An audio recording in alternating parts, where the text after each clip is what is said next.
Os estados físicos da matéria são os seguintes: sólido, líquido e o estado gasoso. O estado gasoso nós temos vapor e gás. Na próxima aula a gente vai ver a diferença entre eles. Vamos no primeiro a troca de estado físico, de sólido para líquido, nós chamamos de fusão. O que a gente imagina no primeiro momento algo sólido se transformar em líquido? Você pode imaginar uma barra de gelo que derrete e vira água líquida. Mas todo sólido existe um ponto de fusão, ou seja, todo sólido, elevando a temperatura, eu vou transformar ele no líquido. Eu vou dar um exemplo para vocês. Quando se faz uma peça de bronze, imagina um sino de bronze. O cara não pega o bronze e sai talhando para fazer um sino. Ele tem uma forma muito semelhante com o que se faz na Páscoa, né? Ovos de Páscoa em casa, derrete o chocolate. Então eles vão derreter o bronze. Né? Ele vai derreter o bronze. Ou seja, o bronze sai do estado sólido e passa para o estado líquido. Isso nós chamamos de fusão. Outra troca de estado físico do estado líquido para o estado gasoso, nós chamamos de vaporização. Só que a vaporização, existem três tipos de vaporização. Existe a evaporação, ebulição e calefação. Tá? Eu troquei aqui a ordem. Primeiro a gente vai ver a evaporação, depois a ebulição e depois a calefação. Qual é a diferença entre elas? A diferença é o tempo que ocorre a troca do estado líquido para o estado gasoso. Vamos pegar assim o primeiro exemplo da evaporação, que é o processo lento. Se eu pegar um copo com água e derramar aqui no tablado, aqui na sala de aula, uma hora esta água vai desaparecer. Ah, vai ser até hoje de noite? Não sei. Vai ser amanhã de manhã? Não sei. Porque vai depender de alguns fatores que eu vou dizer para vocês. Mas uma hora vai desaparecer. Ou seja, ela vai evaporar. Isso é um processo lento. Por que eu falei que eu não sei o tempo que vai levar para esta água desaparecer? Esta água evaporar? Porque depende de alguns fatores. A gente pode pensar na roupa quando se coloca na corda. A roupa tem água, a roupa está molhada e a gente quer secar esta roupa. Então essa água vai para onde? Na realidade ela vai evaporar de forma lenta. Como é que a gente pode fazer para secar a roupa mais rápido? Primeira coisa é não deixar a roupa enrugada e sim esticar a roupa. Nós estamos aumentando a área de contato, porque evaporação é o desprendimento das moléculas para a atmosfera. Então, quanto mais eu abrir a área, mais quantidade de moléculas ao mesmo tempo se desprende do líquido, certo? Então, se eu tiver a água num copo d'água, vai levar um baita tempo. Se eu derramar ela em cima de uma superfície, eu vou abrir ela, ou seja, eu vou aumentar a área da evaporação. Para secar a roupa, além da área, outro fator que influencia a temperatura. Tá? No verão se seca as roupas mais rápido do que no inverno, porque a temperatura está mais alta. O que nós vimos que a temperatura é a vibração das moléculas. Se elas vibram mais, aumenta a energia cinética para elas se desprender. Outra coisa que influencia, a pressão. É mais fácil tu secar a roupa em cima de uma montanha do que no nível do mar. No nível do mar nós temos a pressão máxima, que é de uma atmosfera. Então a pressão vai ser exercida sobre as moléculas, e se a pressão é muito alta, as moléculas têm dificuldade na evaporação. Em cima da montanha essa pressão é menor, então a água evapora com maior facilidade. Então nós vimos que a evaporação depende da área de contato, depende da temperatura e depende da pressão. Agora tem outra coisa que a gente percebe na hora de secar uma roupa. Num dia de vento se seca com mais facilidade. Por que no dia de vento tu seca a roupa com mais facilidade? Porque o vento aumenta a energia cinética das moléculas. Então, se bater o vento, nós aumentamos a evaporação. Agora, se eu quero um processo rápido de trocar do estado líquido para o estado gasoso, eu tenho a ebulição, que é ferver a água. Ebulição vai borbulhar e eu consigo fazer esse processo rápido. Eu quero transformar água em vapor. O que eu faço? Ponho numa chaleira e ponho na boca do fogão. E eu vou ver que isso é rápido da água se transformar em vapor. Ah, mas pode ser mais rápido ainda? Pode. Nós sabemos que a água entra em ebulição a 100 graus Celsius.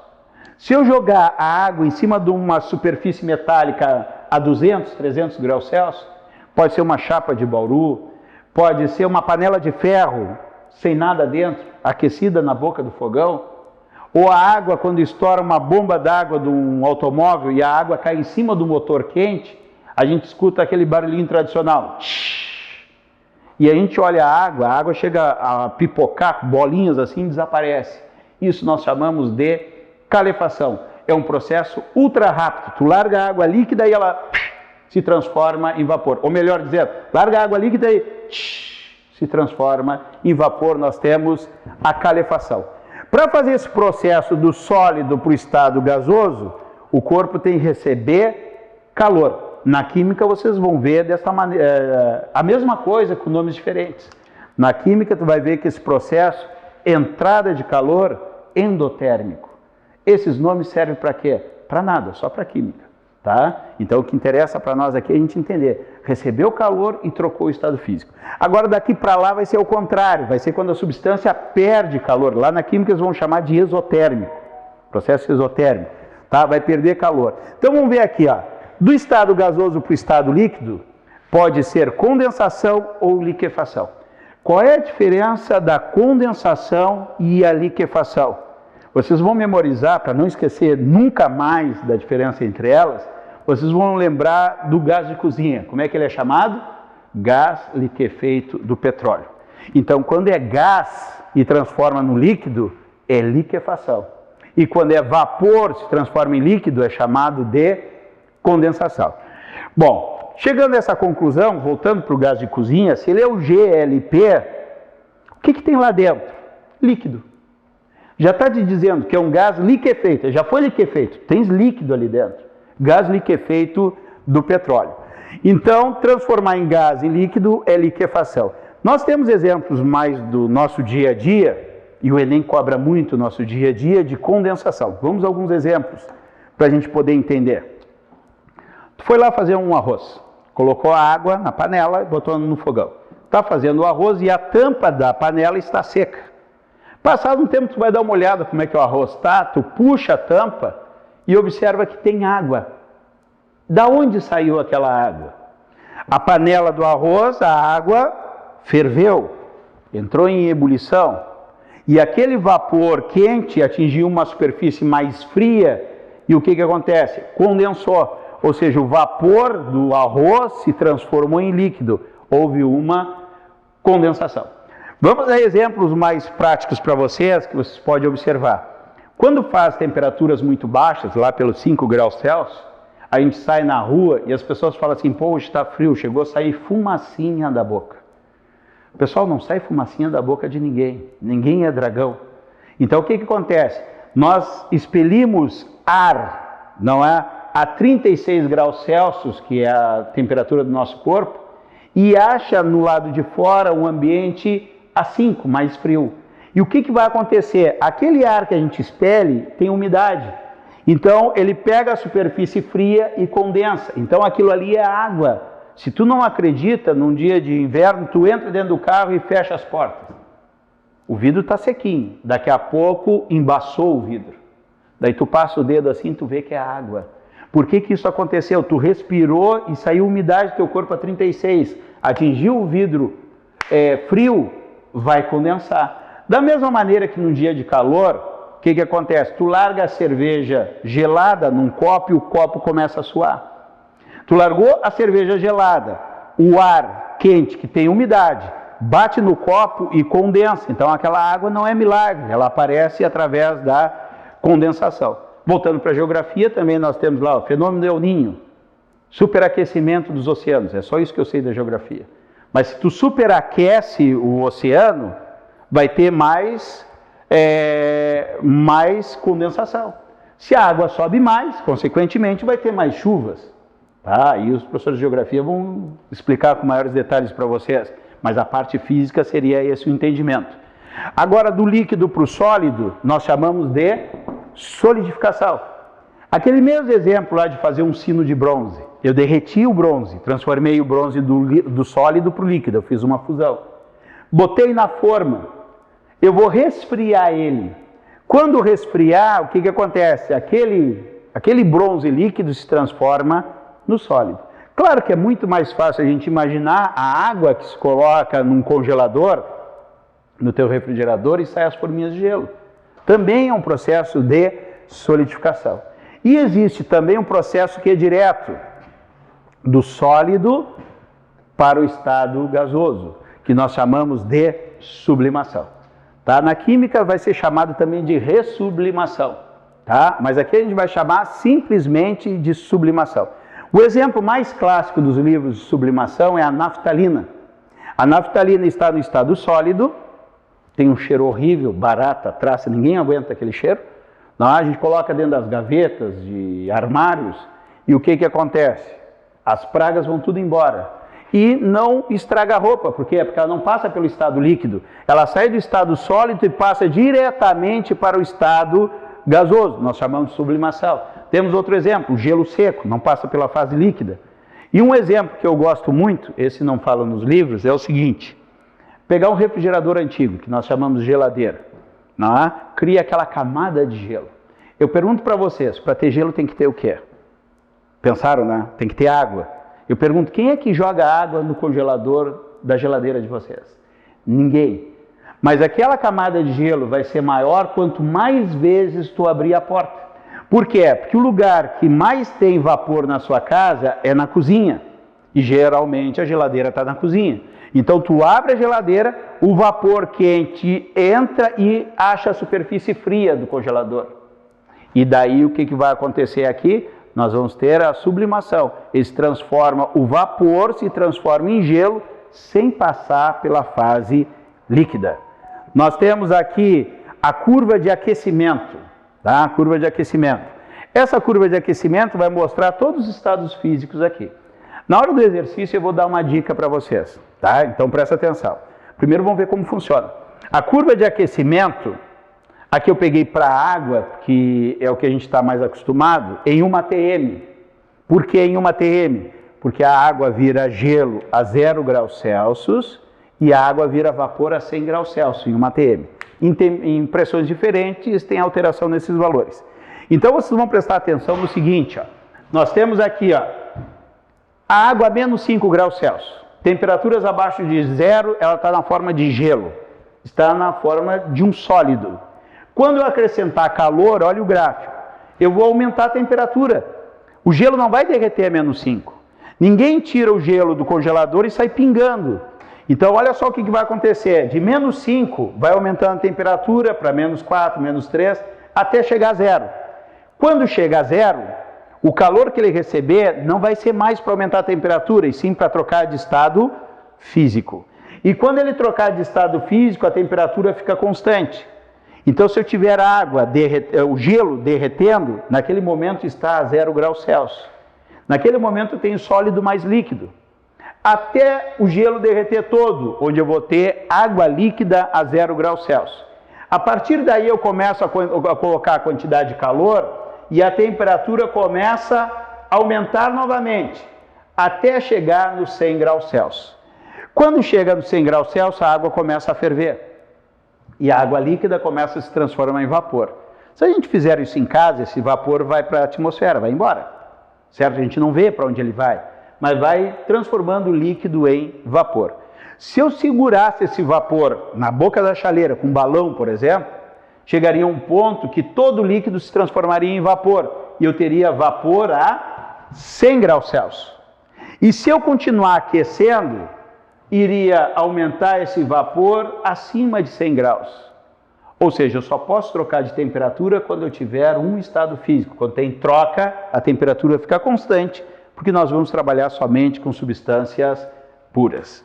Qual é a dica de exercício que eu vou dar para vocês? Muitos exercícios aparecem assim, ó, temperatura em graus Celsius e quantidade de calor. E aparece assim, ó, assim, assim e assim. Bom, observe que a curva de aquecimento não veio completa, veio uma parte só. Pode ser esta parte, como pode ser esta parte aqui. Então, nesse caso aqui, o aluno tem que ficar esperto e saber como que iniciou. Como que iniciou. Então, no enunciado vai dizer assim, uma substância no estado sólido. Daí, se falar que iniciou no estado sólido, tem sólido, sólido mais líquido, e aqui é líquido. Mas se o exercício falar que iniciou no estado líquido, aqui seria líquido, líquido mais vapor, e aqui o vapor. Agora, nosso último tópico da aula de hoje é troca de calor. Tem dois tipos de exercícios que pode aparecer: o calorímetro ideal ou o calorímetro real. Pessoal, o calorímetro ideal, primeiro, o que é um calorímetro? Calorímetro nada mais é do que uma caixa onde eu vou botar os corpos para fazer a troca de calor. Vou colocar os corpos ali dentro, é o calorímetro, certo? Bom, o calorímetro, por conceito, é uma caixa com paredes adiabáticas. Vamos traduzir isso. É uma caixa com paredes isolantes. Tu pode imaginar uma caixa de isopor. Hoje nós temos as caixas térmicas, as plásticas que se compram no supermercado, seria um calorímetro. Eu coloquei dois corpos dentro do calorímetro, o corpo A e o corpo B. Se a temperatura do corpo A for maior que a temperatura do corpo B, eu tenho calor de A para B, como nós já vimos. O A vai perder calor e o B vai receber calor. O que acontece? Quando nós temos uma perda de calor, nós usamos o sinal de negativo. Então o A está perdendo 20 calorias. Em compensação, o B está ganhando 20 calorias, só tem os dois. Se um perde 20, o calorímetro é ideal, alguém vai receber, no caso o B. Então menos 20 mais 20 dá zero. Então eu já começo a montar na minha cabeça que a quantidade de calor de A mais a de B é igual a zero, porque eu tenho dois corpos, que A mais QB igual a zero. Agora, se eu tiver um exercício com três corpos, A, B e C, se o A é mais 100 calorias, o A mais, ele recebeu 100 calorias. Pessoal, se o B é menos 30, o B perdeu 30. Significa que o C tem que perder 70. Ou seja, o B e o C estão perdendo, que é negativo, calor, e o A está recebendo. Tem que fechar isso aqui, ó. O B e o C perderam 30 e 70, eles perderam 100. E o A vai receber esse 100, porque a quantidade de calor total vai ser igual a zero. QA mais QB mais QC é igual a zero. Chegamos à conclusão que qualquer exercício, nós temos que o somatório das quantidades de calor é igual a zero. Tudo bem? Tranquilos? E se o calorímetro for real, vai ser dada a capacidade térmica do calorímetro. E daí o exercício igual a esse aqui, só que agora o calorímetro é real. O que é um calorímetro real? É quando ele participa da troca de calor dos corpos que estão lá dentro. Nesse caso aqui, ó, QA mais QB mais QC é igual a zero. Se o calorímetro é real, ele entra na quantidade de calor trocada. Então fica QA mais QB mais QC mais a quantidade de calor do calorímetro igual a zero. Como é que eu vou fazer a quantidade de calor do calorímetro? Capacidade térmica vezes variação de temperatura. Bom, variação de temperatura do calorímetro não vai te dar a temperatura inicial e nem final do calorímetro. Como é que eu vou saber isso? A final é a temperatura de equilíbrio. É aquela temperatura que o exercício acabou. Acabou o exercício. Está todos os corpos lá dentro a 50 graus Celsius. Essa é a temperatura de equilíbrio, é a temperatura final, inclusive do calorímetro. E a temperatura inicial do calorímetro? Aí vai a dica. O exercício vai dizer assim: um calorímetro com paralelepípedo a 70 graus Celsius. Iniciou o problema ele com paralelepípedo de 70 graus Celsius, a temperatura do calorímetro é 70 graus Celsius. Um calorímetro com água a 20 graus Celsius. Qual é a temperatura inicial do calorímetro? 20 graus Celsius. Porque ele começou o exercício com água a 20 graus Celsius. Então, qual é a temperatura inicial do calorímetro? Pessoal, a temperatura inicial do calorímetro é a mesma do corpo que está dentro dele no início do exercício. Pessoal, para a gente terminar nossa aula de calorimetria, nós temos um exemplo bem clássico aqui.